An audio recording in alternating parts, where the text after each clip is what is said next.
राजस्थान में कम वोटिंग के क्या मायने हैं, हम आपको बताते हैं। 5 चुनाव में 2 बार वोटिंग प्रतिशत घटा तो कांग्रेस को फायदा हुआ, 2 बार बढ़ा तो भाजपा राजस्थान में सभी 25 सीटें जीती।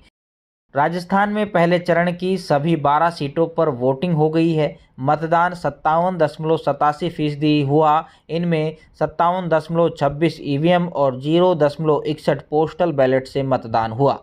चुनाव आयोग के अधिकारियों के मुताबिक वोटिंग फिगर का फाइनल आंकड़ा शनिवार सुबह आएगा। इन 12 सीटों की तुलना 2009, 2014 और 2019 से करें तो रोचक तस्वीर सामने आ रही है। 2009 में इन 12 सीटों पर वोटिंग प्रतिशत 48.12 रहा। 2014 में मतदान 13% से अधिक बढ़कर 61.66% पहुंच गया।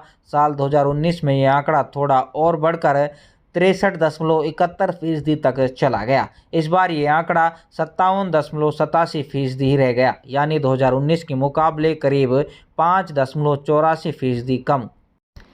वहीं पिछले 5 लोकसभा चुनाव का वोटिंग ट्रेंड समझें तो 1999 में 53.34% रहा, 2004 में 49.6% रहा, 2009 में 48.44% रहा, 2014 में 63.0%, 2019 में 66.37% रहा। वहीं आमतौर पर राजस्थान में परसेप्शन है कि विधानसभा में वोटिंग प्रतिशत बढ़े तो राज्य सरकार को टेंशन हो जाती है, वहीं लोकसभा में वोटिंग प्रतिशत बढ़ता है तो भाजपा को फायदा मिलता है। ऐसे में इस बार पहले चरण की सीटों पर कम वोटिंग ने भाजपा को सोचने पर मजबूर कर दिया है। सवाल ये भी है कि पिछले चरण में कम वोटिंग होने से भाजपा और कांग्रेस के बीच वोट शेयर में क्या अंतर रहेगा।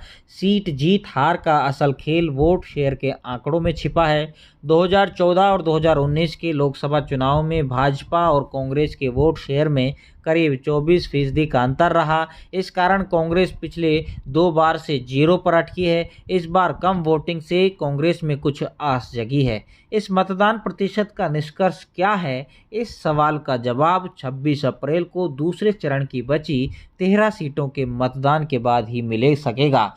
वहीं आपको बता दें कि 2009 में किसानों के नाम पर वोटिंग हुई, जिनमें कांग्रेस को 20 सीटें मिली, वहीं भाजपा को 4 और 1 निर्दलीय, जिससे दौसा से निर्दलीय किरोड़ी लाल मीणा जीते थे। वहीं 2009 में कांग्रेस का राजस्थान में वोट शेयर 47.2 और भाजपा का 36.6% था। कांग्रेस ने तब यहां 20 सीटें जीती थी और बीजेपी ने 4, 1 सीट निर्दलीय के खाते में गई थी। कांग्रेस भाजपा के वोट शेयर में करीब 11% का अंतर रहा।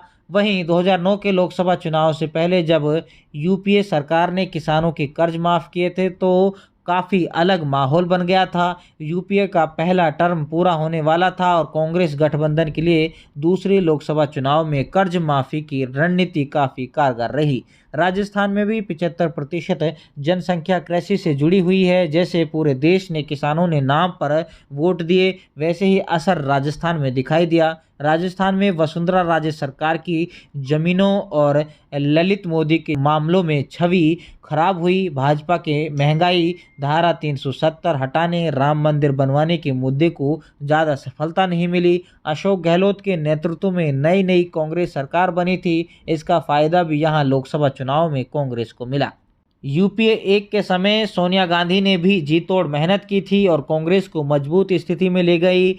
2009 में भी बतौर कांग्रेस आलाकमान सोनिया गांधी काफ़ी अच्छे से सब कुछ संभाल रही थी। वर्तमान समय की तुलना में कांग्रेस में उस समय काफ़ी अनुभवी नेता थे और आलाकमान मजबूत भी थी। वहीं भाजपा में उस समय राष्ट्रीय स्तर से अधिक मजबूत नेता प्रदेशों में नेतृत्व कर रहे थे। नरेंद्र मोदी गुजरात, शिवराज चौहान मध्य प्रदेश में सरकार चला रहे थे। उत्तराखंड में भी भाजपा अच्छा प्रदर्शन कर रही थी। राजस्थान में सरकार रिपीट तो नहीं हो रही थी, लेकिन वसुंधरा राजे बड़े नेताओं में शामिल थी। 2014 में मोदी लहर के कारण प्रदेश में भाजपा का वोट शेयर करीब 20% तक बढ़ गया। भाजपा के लिए राजस्थान के 55.6% वोटर्स ने मतदान किया। वहीं कांग्रेस का वोट शेयर 2009 की तुलना में 17% तक गिरकर 30.7% पर आ गया। सभी 25 सीटें भाजपा जीत गई। वहीं इस चुनाव में यूपीए सरकार के घोटाले, बढ़ती महंगाई और आतंकियों के प्रति सख्त रवैया न होने एक बड़ा मुद्दा बनते हुए थे। इसका असर हर प्रदेश में देखने को मिला। गुजरात में 15 साल लगातार सरकार चलाने के बाद हिंदूवादी छवि के चलते नरेंद्र मोदी की पूरी देश में लहर थी। भाजपा ने उन्हें प्रधानमंत्री पद का चेहरा भी बनाया गया था। लोकसभा चुनाव में राजस्थान में भी नरेंद्र मोदी की आंधी रही और उन्हें प्रधानमंत्री नरेंद्र मोदी के लिए यहां की जनता सभी 25 सीटें भाजपा के खाते में डाल दी। कांग्रेस के प्रभावशाली नेताओं में शामिल तत्कालीन सांसद सचिन पायलट जैसे नेता भी अपनी सीट नहीं बचा पाए थे।